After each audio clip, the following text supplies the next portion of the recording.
So I've got all my stuff that I need for a frame check. And what I generally do to start with is I go room by room and I walk around and look. I'm looking for code violations. I'm looking for structural supports. I'm looking for anchor bolts and various sundry other things. And I'll just walk you through what I've kind of already done in here.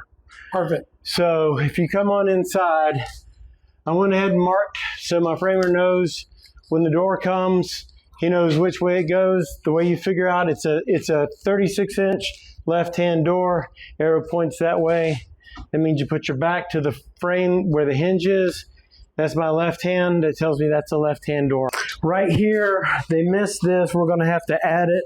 We've got to do either pack this wall out a little further, or we'll do a little curve that comes down here to cover the edge of this, or it won't look right when we go to finish.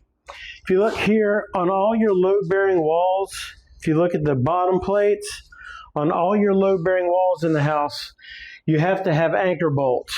They have to be within 6 inches of any opening or 6 inches from corners, and they have to be every 6 feet. So if you look here at the door, I've got an X. I need an anchor bolt here. I need to add one here. This wall was good, but this wall here, we've got to add 3.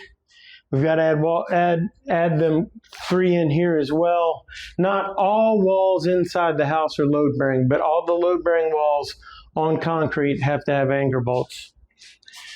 You don't want bowed studs after the sheetrock comes up. You don't want to find those and deal with those because you're either ripping sheetrock out or you're doing a lot of extra mudding. So you want to catch that now. So what you do is you take a straight edge and you put it up against the wall. This stud was bowed because when I put it up there, the level rocked back and forth. But now they've gone in and fixed it and we're in good shape. So that's all you're doing to look for bowed studs. And I'll go around every room and I do that on every wall in the house.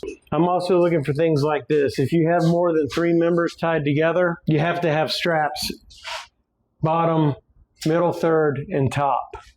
I'm also looking to make sure that there's plenty of nails in your headers over your windows and doors where they're required. You have to have a minimum of 3 per foot on every load-bearing header. Same with that one. The other thing that I do that is pretty crucial in vinyl areas or areas where for your flooring and your cabinets, I'm going to check for square.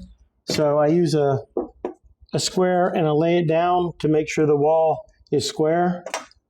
Another way you can do that on a bigger corner is what's called a 3-4-5, and I should have grabbed my tape measure. Failing Superintendent 101 there. But if you want to know if it's square over a larger area,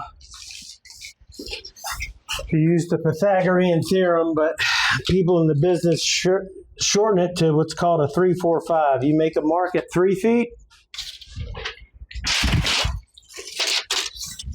and you make a mark at 4 feet, and if it's square, it should be 5 feet, and we're good. Again, I'm walking around each room on the first floor looking for bolts, making sure they've got their washer nuts and washers on them as well. I'm checking our headers. The other thing I'm checking as I'm going along is you see right here, this is a break in the top plate. You can only have those within 4 feet of each other. We're well over 4 feet here.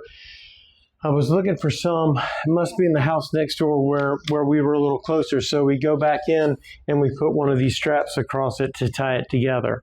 No harm, no foul. Another thing you're looking at is sometimes when the concrete gets poured, your plumbing pipes get pushed a little bit. We had to fur this wall out so that we could get the 3-inch pipe completely inside the wall because it had moved a little bit.